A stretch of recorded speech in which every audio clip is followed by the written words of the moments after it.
और बालाघाट में आईजी, और सीआरपीएफ ने संयुक्त प्रेस वार्ता की। इस दौरान उन्होंने बताया कि 14 जून को बालाघाट के पचामा दादर कटेझिरिया जंगल क्षेत्र में हुई मुठभेड़ में 56 लाख के इनामी जीआरबी डिवीजन के एक पुरुष और 3 महिला नक्सलियों को सुरक्षा बलों ने ढेर कर दिया।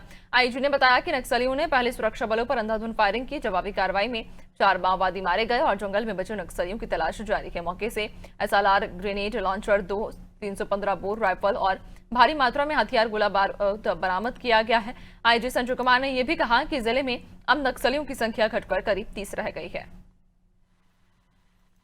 तो वो भी किसी जनप्रतिनिधि के सामने कर दे सरेंडर, किसी रेवेन्यू ऑफिसर के सामने कर दे। आपका सेंट्रल गवर्नमेंट का पोस्टल डिपार्टमेंट है। लगातार बहुत बड़ी बड़ी उपलब्धियां हासिल हुई हैं। उसी के तहत पचामा दादर और कटेझिरिया का जो जंगल है उस क्षेत्र में लगातार नक्सलियों के मूवमेंट की सूचना मिलती थी। और ये बात सही है कि नक्सली इसको अपना एक आर्म्ड फोर्ट्रेस समझते थे। और 2012 के बाद ये पहला इतना बड़ा ऑपरेशन है जिसमें इतनी सारी करीबन 26 पार्टीज और उसके 600 जवान एक साथ क्लोज कोऑर्डिनेटेड अप्रोच में गए और जो उनके इंटीरियर के डेरे हो सकते हैं वहाँ पर जाके हम लोगों ने सर्च ऑपरेशन चलाया और उसमें हमें एक बड़ी सफलता प्राप्त हुई है।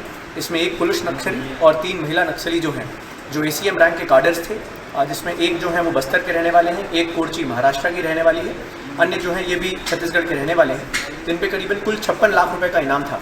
इनको पुलिस फोर्सेस ने न्यूट्रलाइज किया है।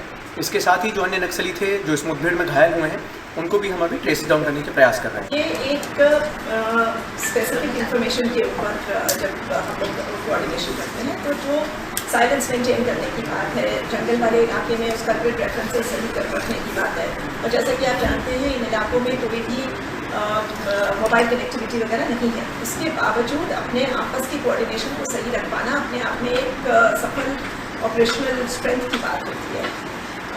इन पिछले कुछ सालों में खौफ ने बहुत अपग्रेडेशंस करी हैं। साथ साथ हमारी कोबरा की जो टीमें यहाँ लगी हुई हैं अलग अलग जगहों पर, उनकी एक अपग्रेडेशन के साथ साथ एक कोऑर्डिनेटेड माहौल बना है।